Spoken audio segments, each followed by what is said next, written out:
The City of Melbourne respectfully acknowledges the traditional custodians of the land, the Bunurong Bunurong and the Wiradjuri Wurrung, peoples of the Eastern Kulin Nation, and pays respect to the elders past, present and emerging.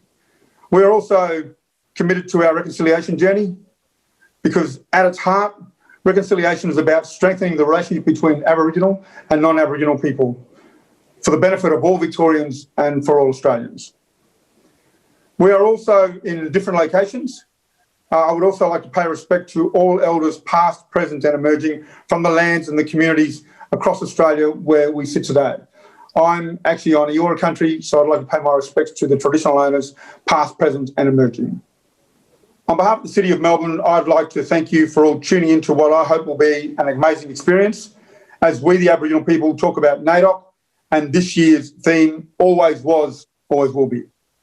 And for those of you who join us in the NAIDOC March each year, you would know that that sentence ends with Aboriginal land.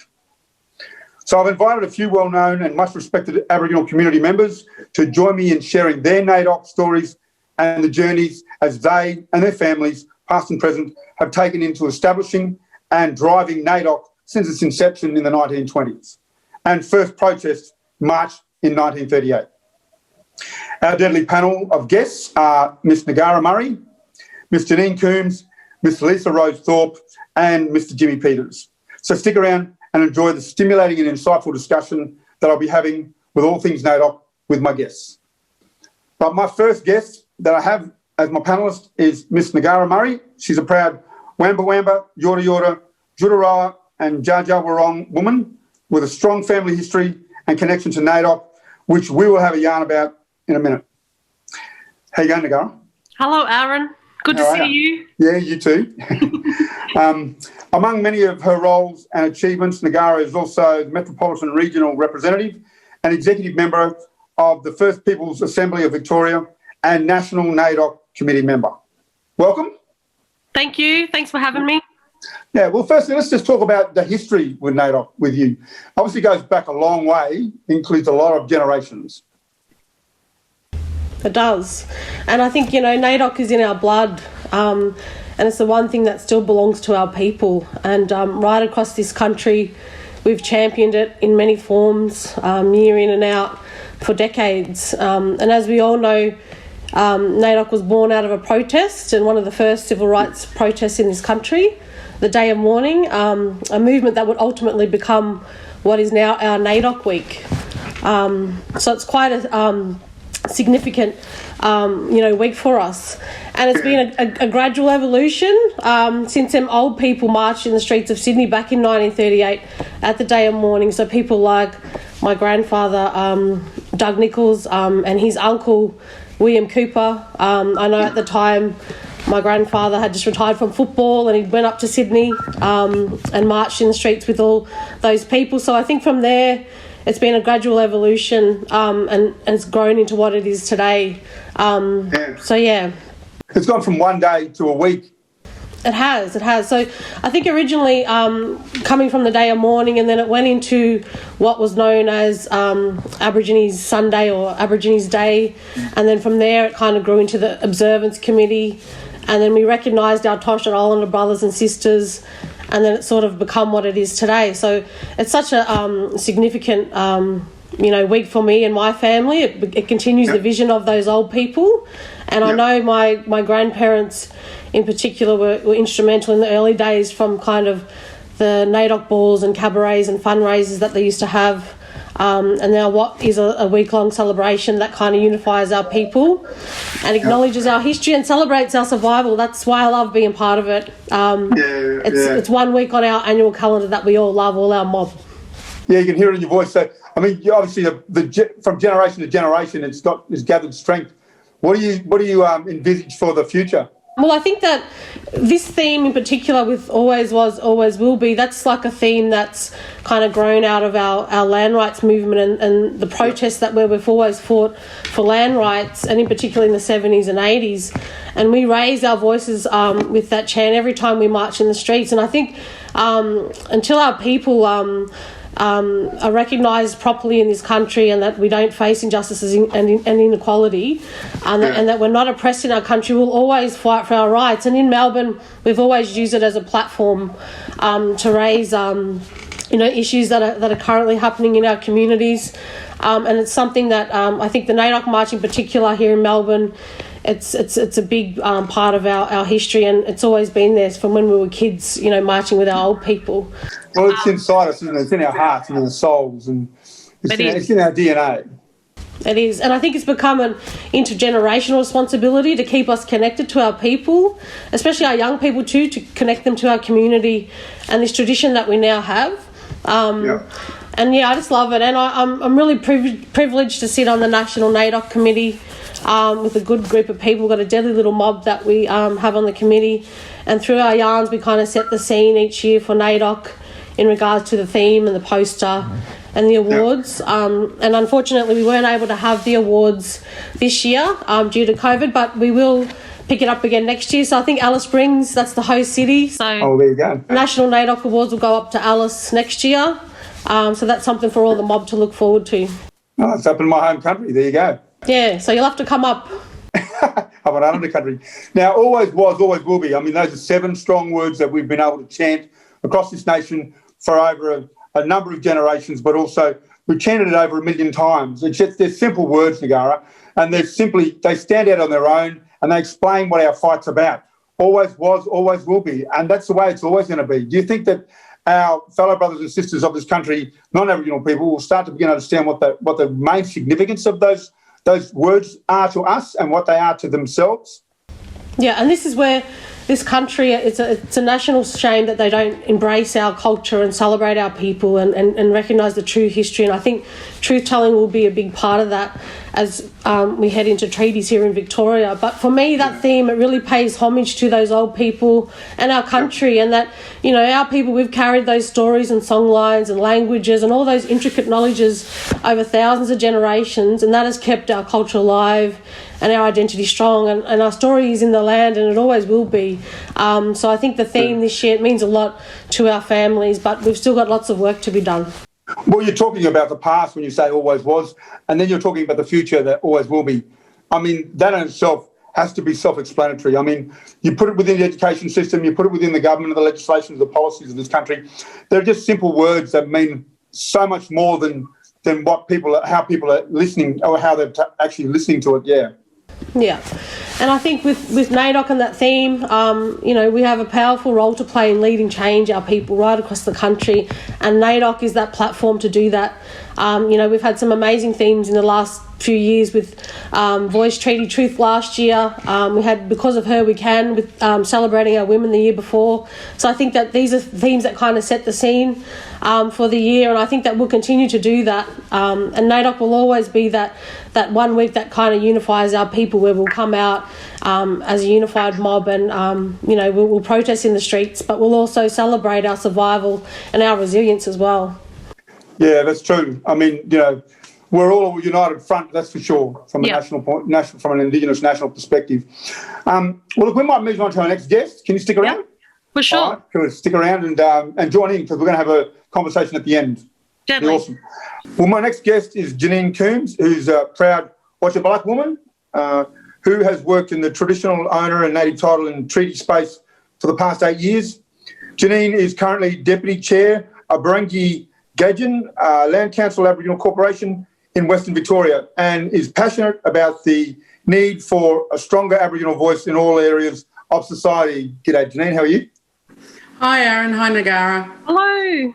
Here we are.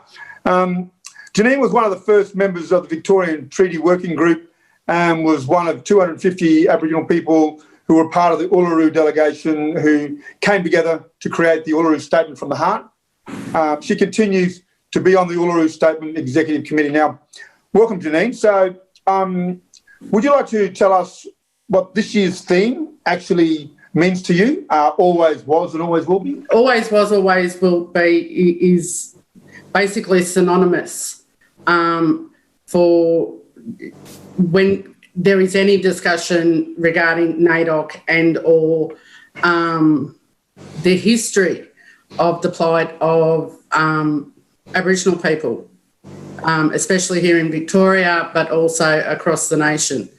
As a daughter, sister, mother and grandmother, those words are synonymous in our household in regards to the warriors, for want of a better term, that came before us, and the warriors that are here today, and the warriors that are coming through our younger generation. So, leading on from what Ngarra was saying, I think as the years have progressed, those words are synonymous to the broader non-Aboriginal community around the thinking of an understanding of what it is that Aboriginal people here in Victoria have fought for so long. Can it be even a more simpler message for non-Indigenous Australia to understand? Do you think they're really understanding what those words actually mean? Those 7 words are pretty strong. Always was, always will be. They are very strong 7 words, but at the same time, if I was asked the same question 15, 20 years ago, I would have said no. Yeah. However, with the changes that are happening, not just here in Victoria, but on a national base, where non-Aboriginal people are starting to understand and not be interested, but understand that there is the truth to the Australian history. There is a truth to the injustices that happened here in Victoria, let alone the country, the unspoken injustices that happened in regards to the massacres across the state, across the country. Understanding that what Aboriginal people have been through, being my ancestors, Ngarra's ancestors, every Aboriginal person's ancestors, the fight that they had to endure for us to be where we are today should never be forgotten. And with that comes those 7 words, always was, always will be. I mean, young fellas are our future. I mean, how can we listen, encourage and support that journey as our emerging Aboriginal leaders? Is it really about truth-telling? I think truth-telling is a big component of it, yes. I think in regards to our younger people, it's about ensuring that they have a sound understanding of their connection to their country, connection to their family group and extended family groups through the clans. It's an understanding of the injustices that have occurred from day dot until today. But it's also about ensuring that things like Ngarra mentioned before about the NAIDOC March. My eldest child's, early 30s, my youngest child's 25, and I'm a grandmother of 2. And with each one of them, I have ensured that they are present at every NAIDOC March event. So then they can know that that is the tradition that is within my family. They have an understanding and a somewhat educated perspective for the next generations that come along. Yeah. Well, talking about the next generations, I mean, do you feel that there's a greater need and greater responsibility within yourself having grandchildren? Definitely. Don't get me wrong, I've said this to anyone that'll listen. Like any mother, any parent, I love my kids. Mm. My 2 grandsons are the reason I do what I do. Whether it's in regards to what's happening in Victoria in regards to treaty, to what's happening across the country in regards to the Uluru Statement. It's about ensuring that they have an understanding of a number of things. Number 1, what it is to be a traditional owner of Victoria. Number 2, what it is to actually know your mob and know your extended family groups and extended family clans. It's about being accepted within the Aboriginal community because you have that understanding, because you have that you can have an opinion and you can voice that opinion, and it might not be in agreement with everybody else, but that you will be accepted and your opinion will be heard because of that collectiveness that is the Aboriginal community. Now, you mentioned treaty, Janine. Do you reckon your grandchildren will be the generation that get to see a treaty? God, from your lips to Bunjil's wings, I really hope so. Because, for example, my father, who's 79, when it was announced that, Victoria was looking at a treaty, and when the legislation was passed, he was the first person I called to say, hey, listen, it's been passed. He actually thought that I meant that somebody had passed, but that was a side issue. And I said, no, the treaty bill's passed. And he started to break down into tears over the phone and said, in my lifetime, I never thought that there would be any government that would ever want blackfellas or Aboriginal people to have this. He openly says that he will probably not see it. I'm mindful that at my age, I might not see it, but good Lord, there has to be, something has to happen in a positive way that is going to be better for my future generations and every other Victorian Aboriginal traditional owner and Aboriginal person here in the state. Yeah, that's true. It's positive thoughts, keeping your heart strong and believing that we're moving forward. I believe that we'll have a treaty. When? I'm not sure, but it's definitely happening because there's so much fight and so much drive that's been put behind the cause for such a long time. Well, stick with us, Janine, because I'm going to bring in my next guest, if you can, with us. Thanks, Aaron. No worries. That was fantastic. My next guest is Lisa Rosethorpe, who's a proud traditional custodian who belongs to many clans and nations of Victoria. Through her father, Gunai and Gunditjmara, and through her mother, Boonwurrung, Wemba and Jaja Wurrung. How you going there, Lisa? Hello, Aaron. Hello, everybody. Thanks for having me. Thanks for joining us. Lisa is now living on Yorta Yorta country after growing up in Melbourne in the Aboriginal community. Lisa is an accomplished sports person, AFL and netball, and continues to coach. She's currently working for the First People's Assembly of Victoria as engagement officer for the truth-telling process. Welcome, Lisa. Well, let's start with that truth-telling process. Let us know, can you tell us a little bit more about what that means, the truth-telling process? Yeah, well, I guess part of the First People's Assembly resolution was passed back in June of this year from the chamber, and they've agreed to potentially establish a truth-telling process for Victoria in partnership with getting the government on board of creating an independent body to potentially be the first ever truth-telling process in the country, let alone Victoria. So my role as an engagement officer, engagement project officer, I am basically responsible for filtering out information into community and taking it straight back to the Assembly from grassroots community people, in particular traditional owners of this country. So tell us what the theme means to you. Always was, always will be Aboriginal land.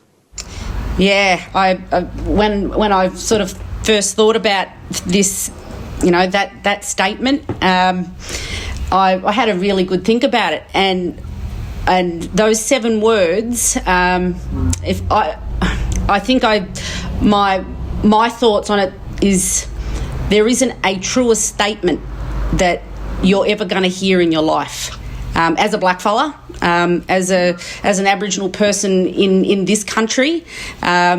When you travel around and you talk to blackfellas from all around, it's the same language. I mean, I'm not sure how many different languages there are across this country, but those 7 words are the one bit of language we all understand, and we have this knowledge that's been passed down for generations upon generations that has talked about the significance of what the land means to us as people, as Aboriginal people, as traditional custodians of the land, and yeah, quite simply, those 7 words talks to me about truth. Where's the lie is something that sort of gets spoken about in this day, modern age, and there's, when you talk about how it always was and it always will be Aboriginal land, it also says to me that our sovereignty was never ceded, I truly believe in those words. I also think that it unites our old people to our younger fellas today, and it's still the same language, whether it's our traditional language that we spoke many years ago or the languages that we speak today. It's the same message. That's never wavered. It's never been changed along the journey. And I'm very, I guess, fortunate and thankful to know that. Having people around me today, but have also been fortunate enough to have those messages passed on. So let's talk about NAIDOC Week. What does that actually mean to you and to family, past and present? Yeah, NAIDOC's one of my favourite times of the year. We're able to get together and celebrate who we are as people, celebrate our successes, the good things that we've done in our communities, today, but also acknowledging, the hard yards and the fight and the sacrifice that, our elders and our ancestors did so many years ago. Being able to remember, uncles and aunties and the fight, the struggle that it would have been for them back in that era. I think, that makes me, I guess, even more so proud that, that they had a fight within in them that has allowed us to, have, the deadly opportunities that we have today, and the deadly events that we have, and being able to see my people smiling and happy, and enjoying themselves and celebrating, the positive impact that they're having, in their own families' lives, but in the community and giving back. That's what NAIDOC's, for me, that's what it's all about, is being positive and giving back to building on such a staunch people that we are. I mean, NAIDOC Week is full of a lot of carnivals and it's connected to a lot of sport. How does sport play a positive role in Indigenous communities? Yeah, thinking about this and, just having those reminders on Facebook just recently about the NAIDOC Carnival that we didn't have this year. I feel that, sport for us, for some of us, is more than, is a way of life. How it impacts on a lot of people. I feel that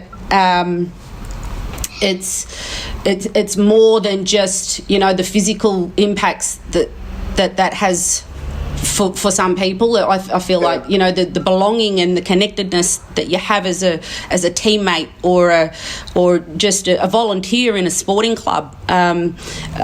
It's so much broader than just being a a full forward or a goal shooter in a team. There's so many positives that come out of being a part of a sporting team or a club or just participating in something as as big as a Victorian NAIDOC carnival. Which I feel but kind of sad that during COVID we haven't been able to do that, and I think that's been one of the many events that I look forward to in the calendar, being able to see my brothers and sisters from around Victoria doing what they love. I feel like sport's a leveller for everybody. There's people who have jobs and decent educations and things like that, but NAIDOC carnivals is something that everyone's on the same level and respected in the same way. So I'm not sure about anybody else, but I know that I've missed sport immensely this year. Sport, it is a community within itself, a community within a community. So what's the negatives with COVID in relation to sport? We're a sociable people. We love social interaction, and just to be isolated like this has kind of had a major impact. I'm not, can't really speak for everybody else, but I know, being this social person that I am and loving sport and, volunteering and things like that, I've really, really missed the interactions with the mums and dads cheering their kids on or their husbands and wives on in that space. I'm recently retired, so not being I don't really miss the soreness after a game, but being the camaraderie that I got, for very many years playing netball and football, that's something that I thought I'd really struggle with, and I have a little bit in some aspect, but knowing that everyone's in the same boat, it's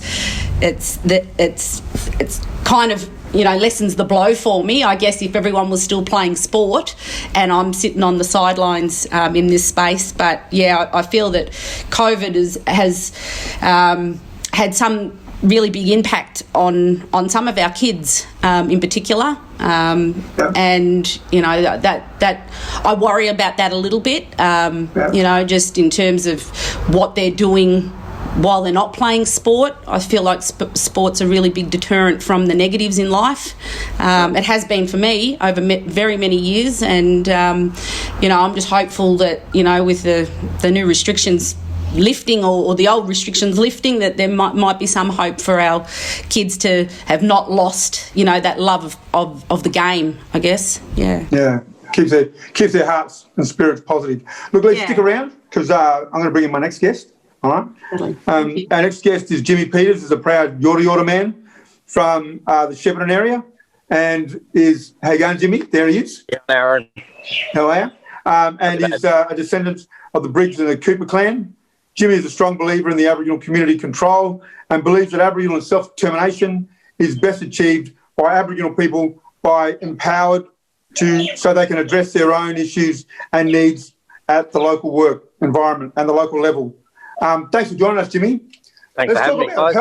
Let's talk about health. That's your main platform where you work from. And let's talk about it in an area of COVID. Health's been a big part of my life. My father is one of the founding members of Brumbar Aboriginal Health Service in Mooroopna, where I'm from.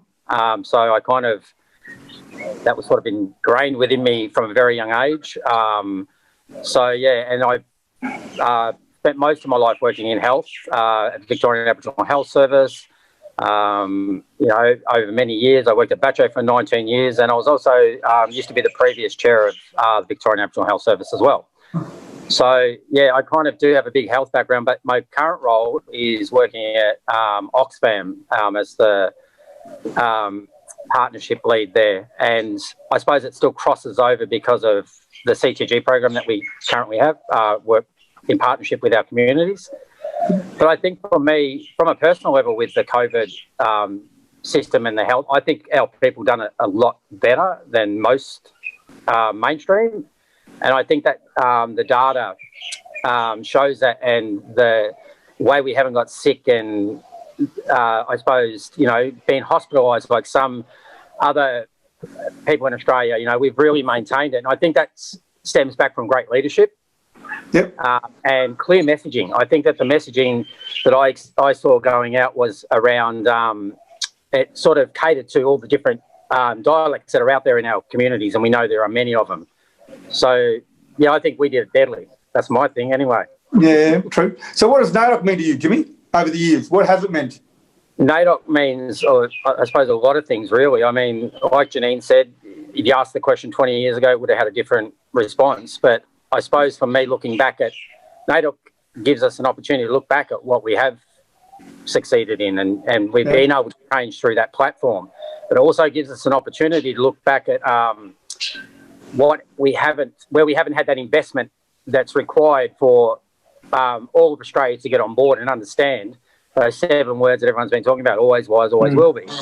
And I think that has a lot to do with the education system within this country failing not just our people, but Australia in general. I mean, we're the oldest living culture in the world, and it seems like they don't want to celebrate it, which really is mind-boggling to me. Yeah. So, yeah, I think that it means a lot of things. I mean, it's bringing us together. It's reminding us of the struggles our elders and ancestors went through prior to us being able to hold that day. Yep. And I suppose for me, it's been a platform for other things, such as, supporting the GLBTIQ plus. Yeah, you were mentioning the Outback. The Outback. So, yeah, I think if it wasn't for NAIDOC, I don't know if Outback would have had the success that it has over the years. So, NAIDOC, I have a very special place in my heart for NAIDOC. I also don't like people missing out on NAIDOC. As Lisa will tell you, she was travelling around the world the other year, and I made sure everyone had a sign that said, "Lisa, we miss you. Happy NAIDOC." And I think I made her cry, actually, if I remember the messages. But I'm a big supporter in everyone feeling included within that, because I think that we all come with a different outlooks of what NAIDOC is, different reasons on why we attend. But I think that platform brings them all together so that we can support one another. So it's really important to me. No, so is there anything in our history as Aboriginal people that you feel that we can build on or that we can finish? Oh, look, I think there's a couple of things that we could look at. I mean, for instance, I'd love to see how we as a community support the Wurundjeri people to look at finishing Barak's messaging, So it never quite got to where it was meant to go. So I'd love to see that revisited and potentially do some kind of, relay or whatever it may be to sort of work with the traditional landowners to not only take the message Barak was going to take to the government, but actually add to it on the things that have been missed over the years. So I think it's 100 and something years since that message was meant to be delivered and he passed away. So it's looking back at that stuff and going, well, how do we modify it to the current environment as well? Because obviously there's hundreds of years here of, disadvantage and being left out of everything. So coming together as a community to support the Wurundjeri people to be able to do that, have the elders sitting on Parliament where we all support them to get that message there, and then the elders walk it into Parliament and go, you know what, boys and girls, unfinished business. Because I think there's a lot of things that needs to be done. I mean, I'd love to see a public holiday in honour of people like William Cooper, Sir Douglas Nicholls, Uncle Kevin Coombs. These are people that have really stood up and made themselves counted when the country actually didn't count them. True.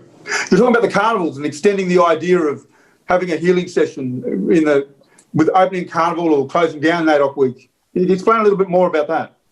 I'd love to see our carnivals add a little bit more culture to it. So I understand how important footy is because I have nephews and nieces who play in the football and netball carnivals, and the way that they feel when they're at those things is just amazing. But I'd love to see the cultural elements brought into it, where we do a ceremony at the start of it and a ceremony leaving with all the different traditional owner groups that attend those events. Because I think it's important that even though we're using sport as a platform for healing, I think that we need to incorporate the culture as part of that, because we can't not share the knowledge we have with our young ones. And that's a really good platform because of the number of people that actually turn up to them. Very, very true. Now let's open up this discussion. Is anybody what's an individual opinion about the treaty? Look, Lisa, do you think that we'll get a treaty in our lifetime? That I'd be very, very hopeful. I think, you know, a treaty is honestly, personally, I think it's a long way off. I think there's a lot of healing that needs to happen prior to getting a treaty. A lot of truths need to be told. And, I think, you know, like a lot of, you know, our mob need to come together and do this in the way that a treaty is meant to be done.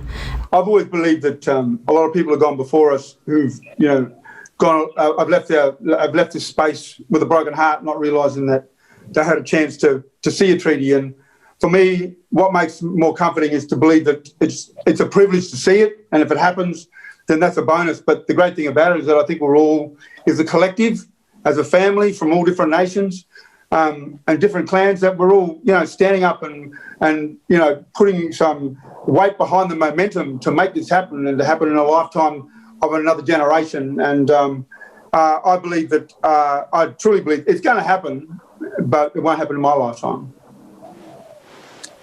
Yeah, I agree with you. I think that the treaty process is definitely a part of the healing process.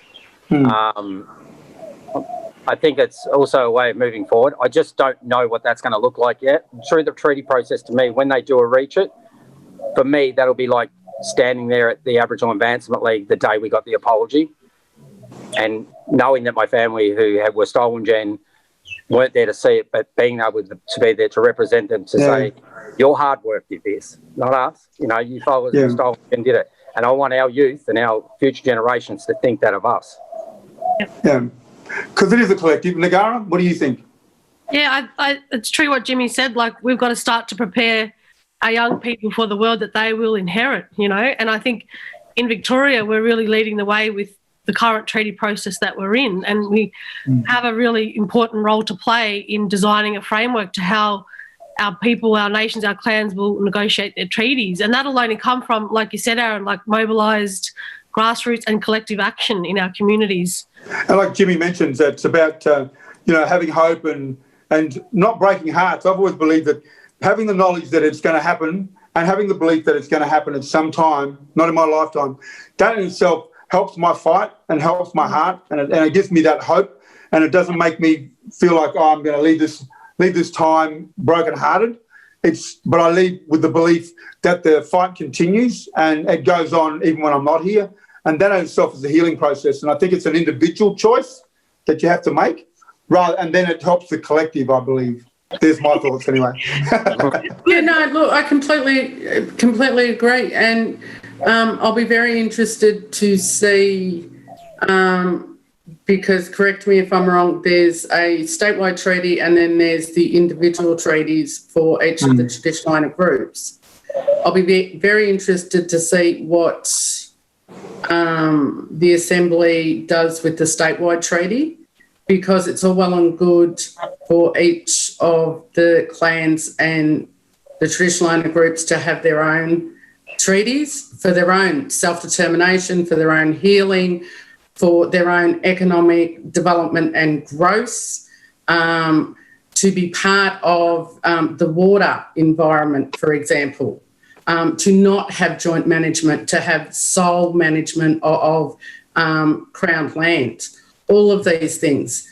What interests me is what the statewide treaty is going to look like, because at the end of the day, we could potentially, from each of our clans, actually have our own treaties, but all of us are affected by what the statewide treaty is going to look like.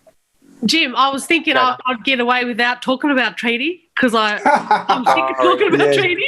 So can I just say, the hybrid model, which is, you know, we do statewide treaty and individual treaties, it's about, obviously, traditional owners have first rights always as traditional owner business. Every nation and clan right across here, and we know who we are.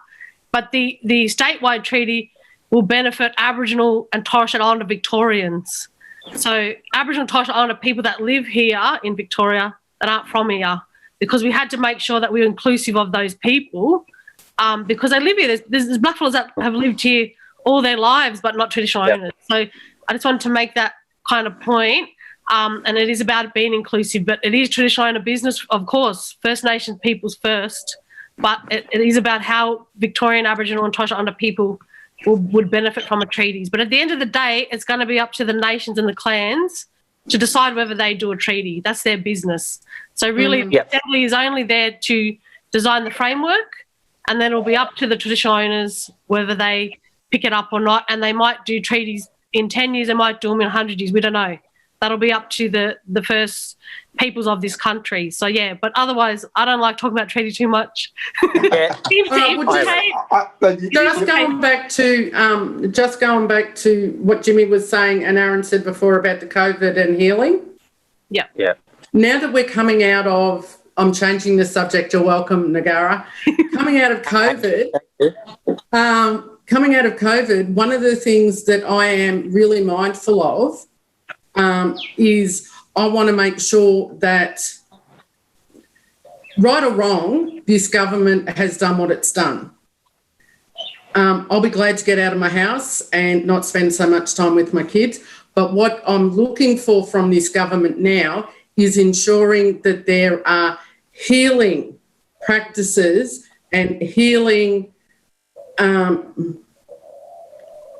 health services, for want of a better term, that will be available to our community and the broader community, because I think, like Lisa was saying earlier, so many of our young ones have, I mean, as an adult, it's been hard enough, but so many of our young ones have really struggled both physically and mentally to get through this, that they actually might need assistance to start and enjoy the freedoms of a COVID or post-COVID life. And I think now is the time that this government needs to stand up and go, okay, these are the healing services that are available for the community. Looks like there's a new future that we have to plan for with COVID. Yeah, definitely. I think you have to. Yeah. Yeah, because it's not going away. No. And I think that that's the other thing that, you know, there's going to be a lot of people in the country with a lot of issues out of this, and it worries me of how the health system's going to deal with it. Because the yesterday we knew is not the tomorrow we're going into. So that's so true. It worries me, but at the same time, I have a lot of faith in our people because I've watched what we've done through this process, and I feel that we have united even stronger. And as I said before, we've got some great leaderships out there. We've also got some great allies, by the way, just to let you know. You know, there are a lot of organisations out there that step up and support these processes, and I don't think we should forget them because they're just as important about we need them fellas to talk to these other fellas who, you know, mainstream Australia who don't get it. Sometimes it's not us they want to hear, or they choose not to listen. But when it's with their own peers, I suppose that they, you know, debate it out and come out with a different outlook. So I think there's a lot of we're in a unique position to sort of put it out there, those messages again. That's how I feel. Well, on that note, I'd like to thank you all for being a part of the panel. Ngarra, Janine, Lisa, Peter. It's been an interesting discussion. We've covered many topics, but the great thing about it is that we all believe that our theme for this year for NAIDOC always was and always will be Aboriginal land is going to resonate for for many years to come. Yep. Absolutely. Thanks, Aaron. Thank you. Thank you so much, guys. Really appreciate it. Thank you all.